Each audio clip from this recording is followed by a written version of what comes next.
over the weekend, the 𝐓𝐡𝐞 brigades carried out an attack by drone in the northeast of Gaza and Beit Hanun. So maybe we'll just go right to that video tomorrow and get started.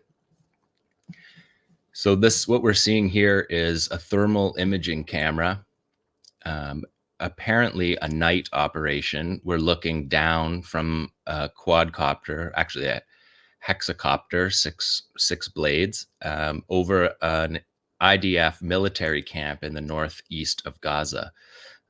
We can see there, we can see after this is dropped, you can see the white dots are the Israeli soldiers on this thermal camera.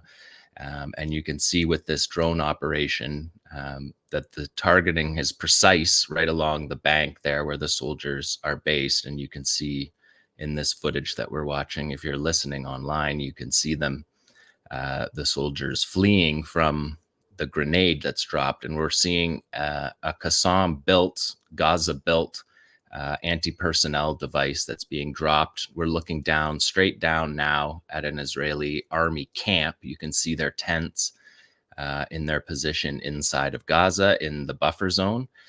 And we're seeing, again, a Gaza-made anti-personnel device dropped directly on top of the tent.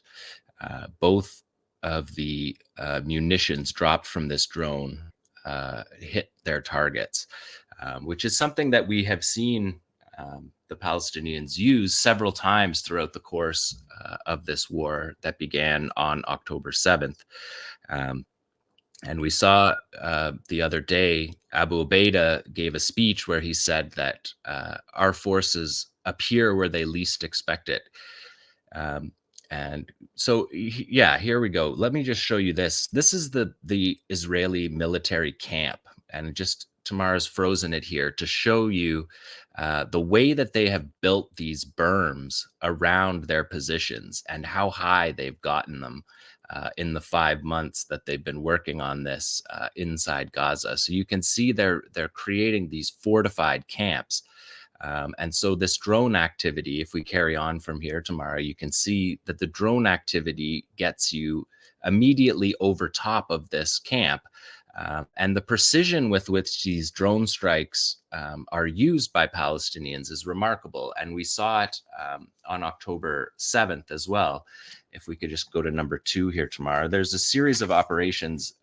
The principal operation, the beginning, the critical point of the October 7th operation was the use of these drones to drop munitions, as we're watching here on, that's an automatic machine gun tower. They also did it dropping munitions on surveillance towers, communications, command and control structures of Israel's billion-dollar iron wall that they created. Now we're looking at the surveillance gear, the communications technology that was knocked out before the operation began. And then the second wave of the operation was the breaching operation.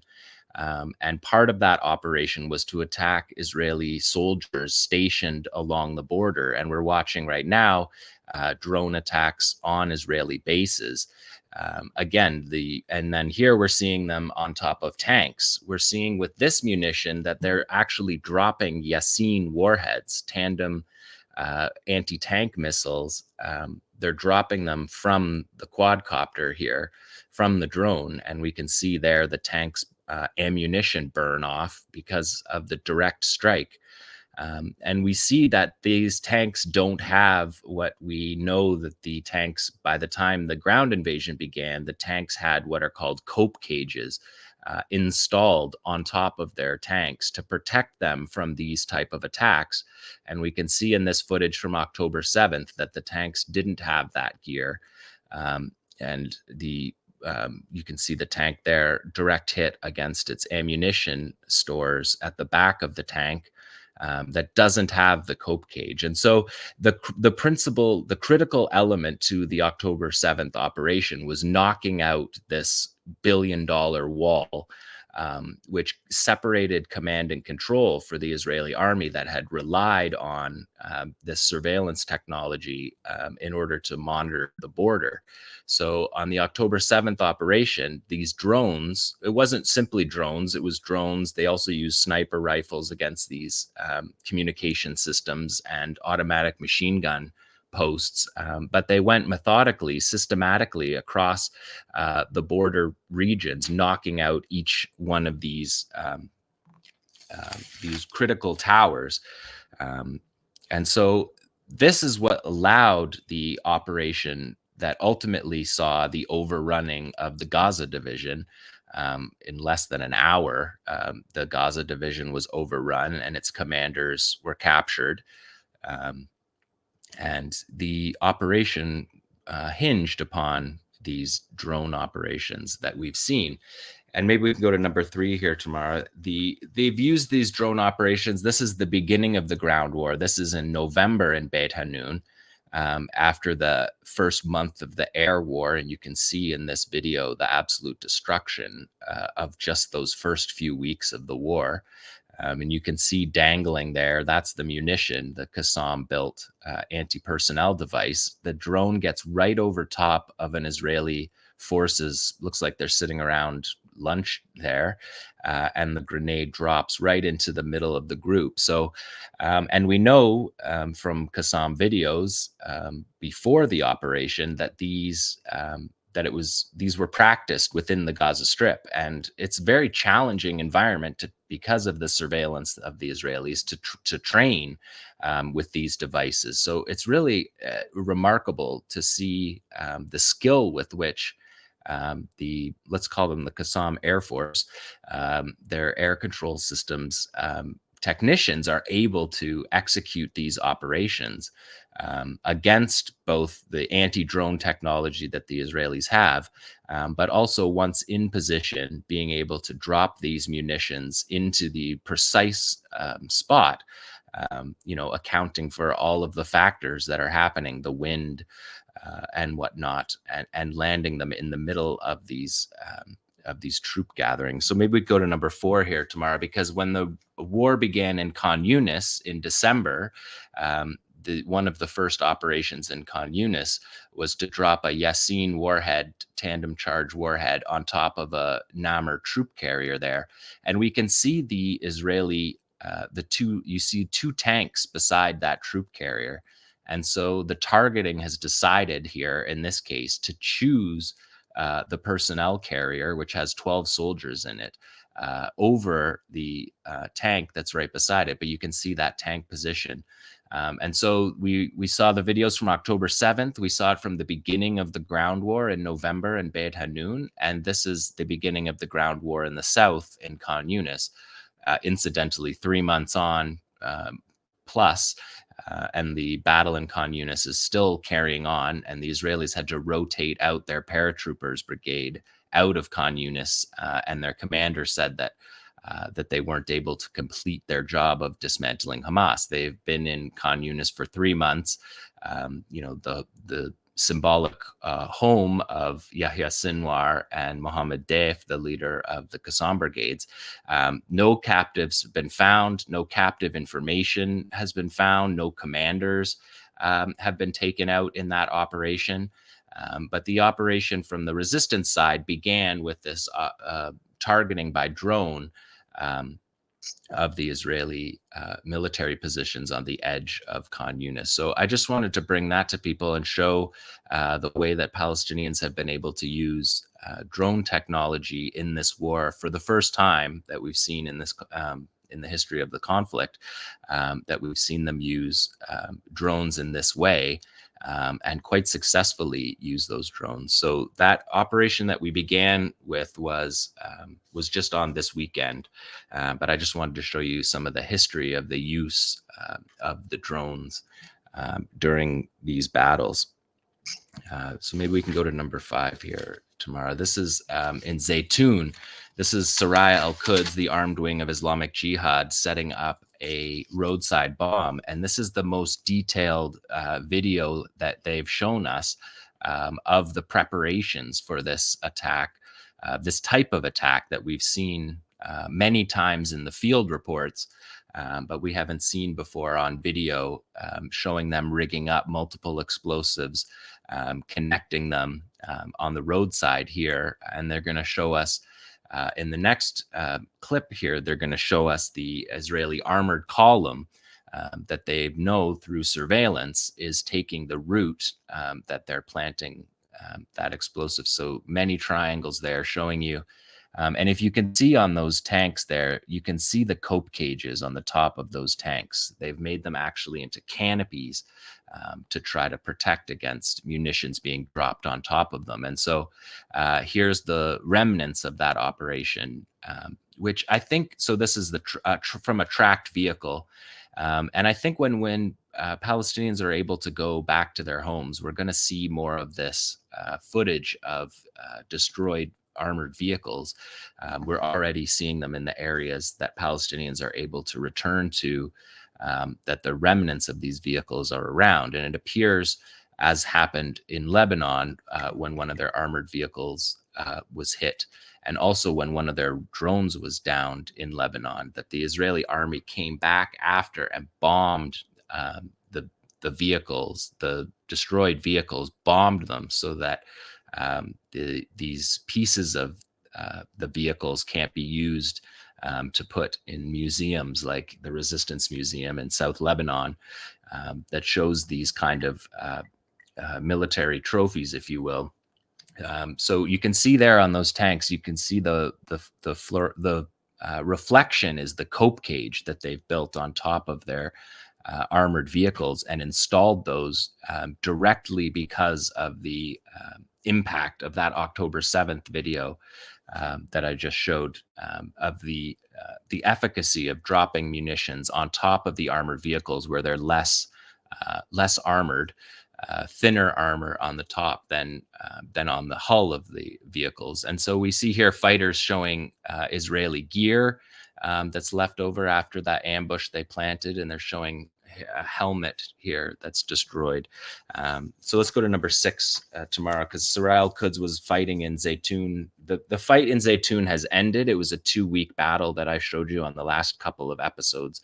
And one of the operations that Saraya al-Quds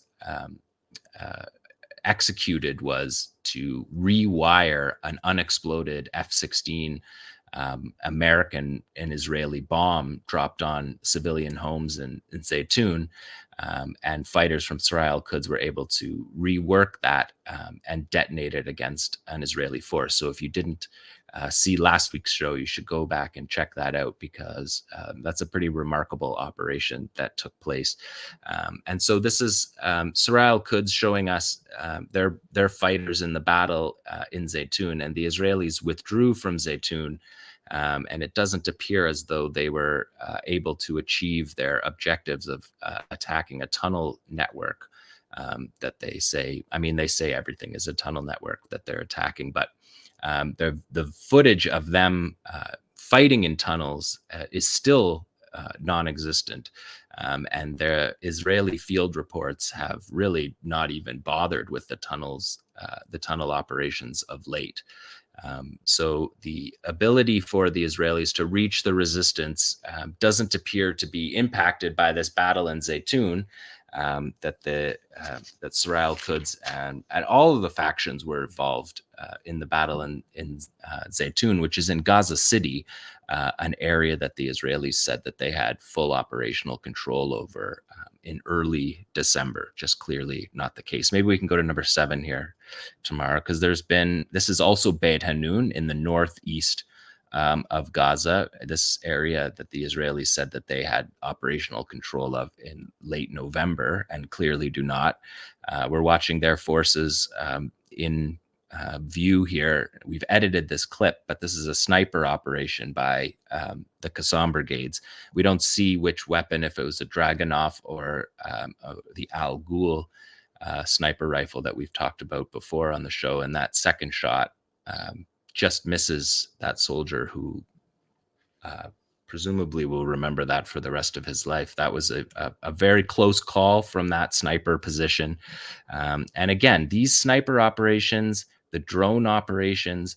These are types of operations that we're seeing when the Israelis have withdrawn from the populated areas and are in the buffer zones, believing themselves to be safe, but are well within range of these sniper attacks. And as that drone footage showed, well within range of multiple different types of attacks that I think we're going to see more of if the Israelis intend to stay in this buffer zone for any amount of time. Maybe we go to number 8 tomorrow. This is another 𝐓𝐡𝐞 sniper operation. This is in Tel Ahawa in Gaza City. And this fighter says in this 𝐓𝐡𝐞 video, "We will hunt you," he says to the Israeli soldiers. "Gaza will be your graveyard." And then he says, which is something we've seen in many of these videos, he says, "We dedicate this operation to the Yemeni resistance and the leader of Ansar Allah, Abdul Malik al-Houthi," and then carries out the sniper operation against an Israeli position. So that's an 𝐓𝐴l rifle that he's using there against Israeli forces that are observing on the rooftop there. And again, this is from the other day. And earlier in the day, the same day as this video, 𝐓𝐴l released a video of mortar attacks on Israeli positions. And they dedicated those attacks to the Yemeni, Iraqi, and Lebanese people, who are the other fronts in this battle so far against the Israelis.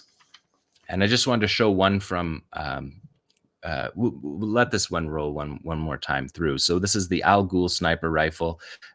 This is the 𝐶ASSAM Brigade's rifle, named after the father of the weapons industry in the Gaza Strip, Adnan al-Ghul, who famously slipped out of Gaza during a manhunt in the late 80s and literally swam back to Gaza with a barrel of TNT to begin rearming during the first Intifada. So they've named the rifle after Adnan al-Ghul. And we've seen this rifle be very effective in multiple operations. 𝐶ASSAM says that there's been at least 35 𝐓𝐴l rifle attacks. So sniper attacks and drone operations this week in the Gaza Strip, in the defense of Gaza. Let me just take a quick tour around the other fronts here. In Lebanon, we've been following this.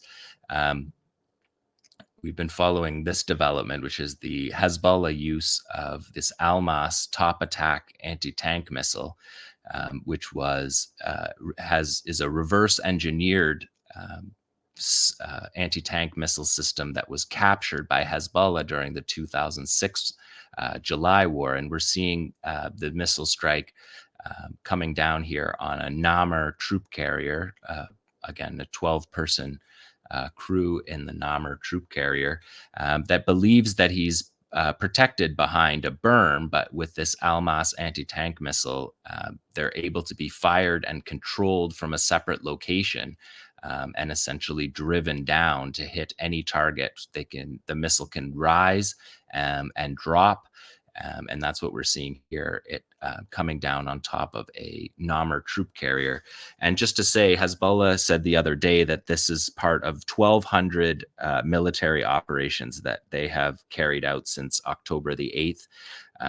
That they said of those 1,200, 385 artillery operations, 343 rocket operations, 72 sniper attacks, and what we're watching here is one of 485 anti-tank guided missile attacks that we've seen targeting the Israeli positions inside the evacuated settlements, border posts. 75 of them are against rear bases, rear positions of the Israelis, and targeted 38 drones and planes and destroyed, according to Hezbollah, 70 vehicles. So we're watching one of the 70 vehicles that they have destroyed.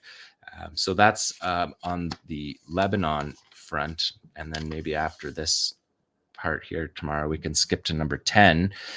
This is an operation in the West Bank in Tulkarm by Saraya al-Quds and the Tulkarm brigades against a D9 armored bulldozer, a roadside bomb planted against that Israeli armored vehicle. And we're seeing in the West Bank significant resistance that's been going on even before October 7th, but particularly since October 7th throughout the West Bank.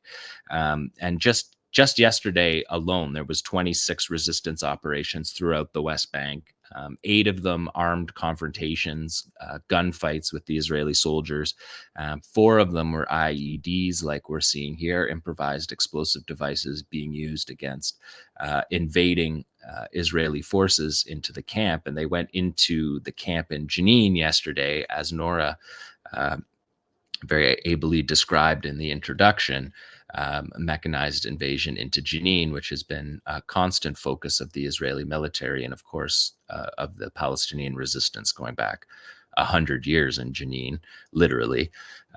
So that's the West Bank front that I just wanted to bring in a little bit of Lebanon and the West Bank because those operations are continuing constantly. And with the beginning of Ramadan, I think we're going to see a lot more action in the West Bank, resistance action in the West Bank, where the Israelis are arresting thousands of people as bargaining chips for this prisoner exchange that is inevitable if Israel is planning on getting their soldiers back.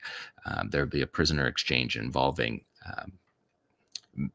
many of these people who have been captured since October 7th. And that's something that the Palestinians constantly put in their demands during the prisoner exchange. And we've seen them do that all along, that the previous exchanges have to be lived up to, because the Israelis have actually rearrested Palestinians that were released in the November exchange. Just kind of duplicitous behavior from the Israelis that doesn't really seem to signal an intention to bring back their people in any kind of expeditious fashion here. We're now 6 months on. So that is the resistance report from the Gaza Strip, from Lebanon, and from the West Bank. Thanks for watching this video. Please subscribe to our YouTube channel, hit like, leave a comment. These engagements help us with the YouTube algorithm, and it helps us to get around Silicon Valley censorship as much as possible. It does make a difference. You can also support our journalism by going to electronicintifada.net and clicking on donate now. Thank you.